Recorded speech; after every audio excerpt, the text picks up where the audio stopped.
Iran remains one of the top global trending topics tonight as the country's nationwide anti-regime protests, now in their third week, show no signs of slowing despite a near-total internet blackout, brutal crackdowns, and escalating threats of wider conflict. The unrest, which erupted on December 28, 2025, over crippling economic hardship, fuel shortages, and hyperinflation has rapidly transformed into the most serious challenge to the Islamic Republic in years. Demonstrators in cities across the country including Tehran, Isfahan, Shiraz, Tabriz, and Mashhad are openly calling for the downfall of Supreme Leader Ali Khamenei and the entire system, with chants of death to the dictator and support for exiled opposition figures like Crown Prince Reza Pahlavi. Human rights organizations and exile monitoring groups reported death toll exceeding 2,500, with thousands more injured or arrested. Security forces have used live ammunition, tear gas, and mass detentions.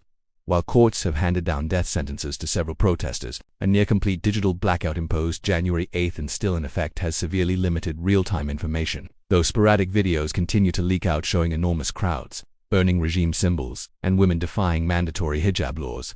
Internationally, the crisis has drawn sharp focus. President Donald Trump has repeatedly warned Tehran against further violence, stating U.S. forces are locked and loaded and ready to assist protesters if authorities escalate lethal force.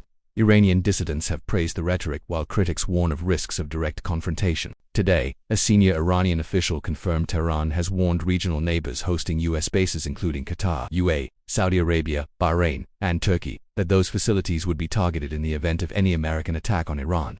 The threat specifically references major sites like Al Udeid Air Base in Qatar. Western governments continue urgent evacuations. Canada, the US, France, and others have raised travel advisories to the highest level and urged citizens to depart immediately while borders with Armenia and Turkey remain open. Diplomatic efforts are intensifying behind the scenes, with some reports of back-channel talks involving European intermediaries, though no breakthroughs have been announced.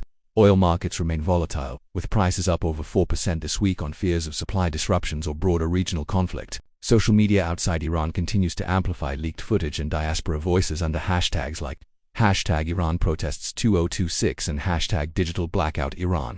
Inside the country, scattered reports suggest growing defections among lower-ranking security personnel and exhaustion among forces deployed for weeks, yet the regime shows no public willingness to compromise, with Khamenei dismissing the protests as foreign orchestrated and vowing no retreat. This remains one of the most precarious moments for the Islamic Republic since the 1979 revolution, with the potential to reshape the Middle East depending on whether the protests sustain momentum or the crackdown succeeds in restoring control. We will continue monitoring every development from the streets of Iran to diplomatic capitals as this critical story evolves. Stay with us.